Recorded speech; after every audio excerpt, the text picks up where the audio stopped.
بندہ پروردگارم امت احمد نبی دوست دار چار یارم تاب اولاد علی مذہب حنفیہ دارم ملت حضرت خلیل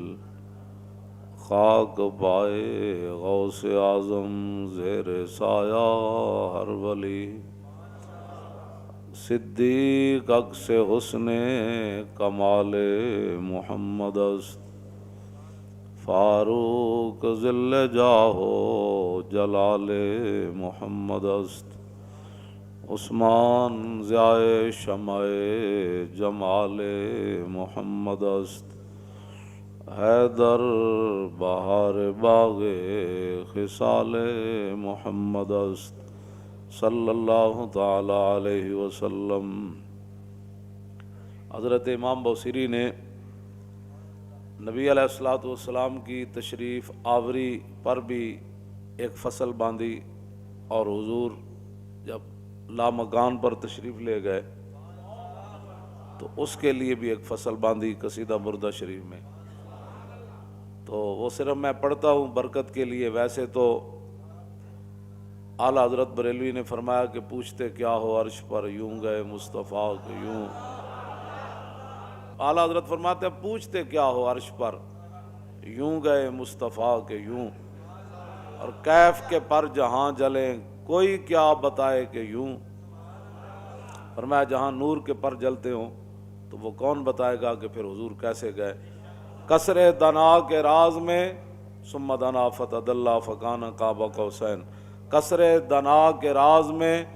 عقلیں تو گم ہیں جیسی ہیں، روح قدس سے پوچھئے تم نے بھی کچھ سنا کہ یوں۔ تو رسول اللہ کی شان وراء الورا ہے، تو امام بوصیری نے کیا بات کر دی، یا خیر من یمم العافون ساحتہ سایم وفوق متون العینک الرسمی ومن هو الآیۃ الکبریٰ لمعتبر ومن هو النعمۃ العظمیٰ لمغتنم سرایت من حرم لیلا الى حرم کما سر البدر فی داج من الظلم وبت ترقى الى ان نلت منزلة من قاب قوسین لم تدرک ولم ترمی وقدمتك جميع الانبیاء بها والرسل تقدیم مخدوم على خدمی وانت تخرق السبع طباق بهم في موكب كنت فيه صاحب العلم حتى اذا لم تدع شابا لمستبق من الذنوب ولا مرقا لمستنم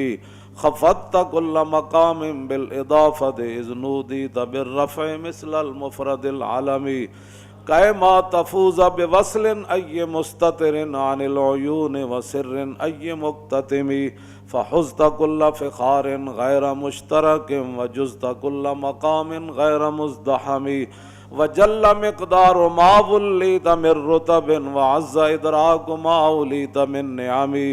بشرى لنا معشر الاسلام ان لنا من العنایة رکنا غیر منہدم لما دعا الله داعینا لطاعته باکرم الرسل كنا اکرم الامم مولایا صلی وسلم دائما ابدا۔ امام بوصیری فرماتے ہیں رسول اللہ جہاں تک گئے نا آج تک کسی کے خیال میں بھی وہ جگہ نہیں آئی۔ وَبِتَّ تَرْقَى إِلَىٰ نِلْتَ مَنْزِلَةً، حضور اس مقام پر تشریف لے گئے جہاں آج تک کسی کو خیال بھی نہیں آیا۔ اس واسطے اور نہ کسی نے اس مقام کا ارادہ کیا، بس اتنی بات ہے۔ بدو گفت سالار بیت الحرام، اے حامل وحی برتر پرام، جو در دوستی مخلصم یافتی عنانم ز صحبت چرات آفتی۔ جب رسول اللہ جو ہے وہ آگے تشریف لے گیا نا تو جبریل کو فرمایا جبریل بدو گفت سالار بیت الحرام،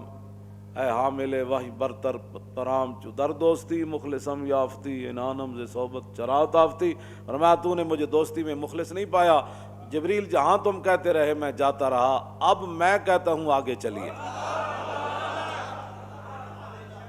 اگر یکسر منہ برتر پرم فروغ تجلا بسوزت پرم، بس اتنی بات عرض کی حضور آپ فرماتے ہیں میں آگے چلوں، میں تو ایک بال برابر بھی آگے ہوا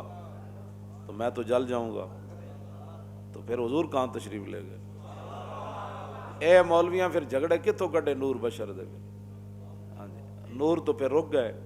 پھر آگے کون گئے؟ اسی لیے حضور نے فرمایا کہ میری حقیقت میرے رب کے سوا پھر کوئی نہیں جانتا۔ بس اتنی بات ہے، اور کوئی مسئلہ نہیں ہے۔ جتنا بھی کوئی حضور کا مقام مرتبہ بیان کرے گا اپنے خیال کے مطابق، حالانکہ حضور کی شان اس سے آگے ہے۔ داتا صاحب کشف المعجوب میں لکھتے ہیں بات تو یہ ہے احسان مندی کی، فرمایا کہ جس مقام پر رسول اللہ تشریف لے گئے تھے معراج والی رات، اگر گناہگار امت کا خیال نہ ہوتا تو حضور نے واپس نہیں آنا تھا۔ اس واسطے رسول اللہ کی شان وراء الورا ہے، اور ہمارے بزرگوں نے وہ باتیں بیان کی ہیں جن کا میں نے ترجمہ بھی ابھی نہیں کیا، تو آپ ویسے سبحان اللہ کر رہے ہیں، اگر ترجمہ ہو جائے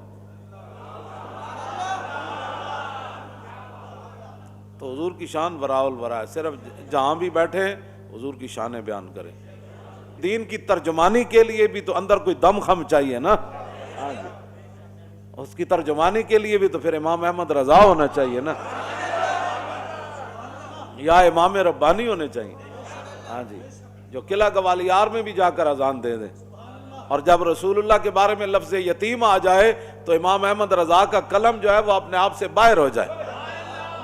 کہ بندے حضور کے بارے میں حضور کو یتیم کہہ دیا، تو اعلیٰ حضرت نے فرمایا اس کو پتہ نہیں تھا مولوی کو، اس نے کیا تقریر کی؟ حضور اقدس قاسم النعم مالک الارض رکاب امم موتی منعم قسم قیم ولی والی علی عالی کاشف القرب رافع الرتب معین کافی حفیظ وافی شفیع شافی عافی غفور جمیل عزیز جلیل وہاب غنی کریم عزیز خلیفہ مطلق حضرت رب مالک الناس دیان العرب ولی الفضل جلی الافضال رفیع المثل ممتنع الامثال صلی اللہ تعالی علیہ۔ توجہ، تو بندہ رسول اللہ کی شان جو بیان کرنی ہے تو پھر اس انداز سے پہلے بندہ علم پڑھے، صرف 4 کتابیں رکھ کے جو 2-4 اجہل سامنے بٹھا گا کیا بات کی بھئی، یہ اجہل کو کیا پتہ ہے بیان کرنے کے لیے؟ وہ تو ایک مولوی نے بھی اعلیٰ حضرت کے دور کے اندر بیان کر دی کہ رسول اللہ نے حضرت نجاشی کی نماز پڑھی اور کہا کہ اس حدیث سے ثابت ہوتا ہے، اس نے بخاری شریف کی شرح لکھی اور اس نے لکھا کہ حضور نے مدینہ منورہ میں حضرت نجاشی کی نماز جنازہ پڑھی، تو اس حدیث سے ثابت ہوتا ہے کہ امام کا رخ اگر قبلے کی طرف ہو اور میت غیر قبلے کی طرف پڑی ہو تو نماز جنازہ ہو جاتا ہے۔ اعلیٰ حضرت نے فرمایا اس جاہل کو یہ بھی نہیں پتا کہ مدینہ منورہ سے حبشہ جو ہے وہ قبلہ کی جانب ہے، حبشے کی طرف، ہاں جی، تو پتہ بندے کو یہ بھی نہ ہو اور بندہ بخاری کی شرح لکھ دے، ہاں جی، تو اعلیٰ حضرت فرماتے ہیں اس جاہل کو یہ بھی نہیں پتا تھا، ہاں جی۔ تو لوگ ہمارے اس طرح کے آج کل بڑے بڑے جناب، حضور نے فرمایا نا یکون فی آخر الزمان دجالون کذابون یاتونکم من الاحادیث ما لم تسمعوا انتم ولا آباؤکم فایاکم وایاہم لا یدلونکم ولا یفتنونکم۔ حضور نے فرمایا ایک وقت آئے گا میں آخری زمانے میں بڑے بڑے فریبیے پیدا ہوں گے۔ بھائی جن مسائل کے اندر امت خاموش ہے،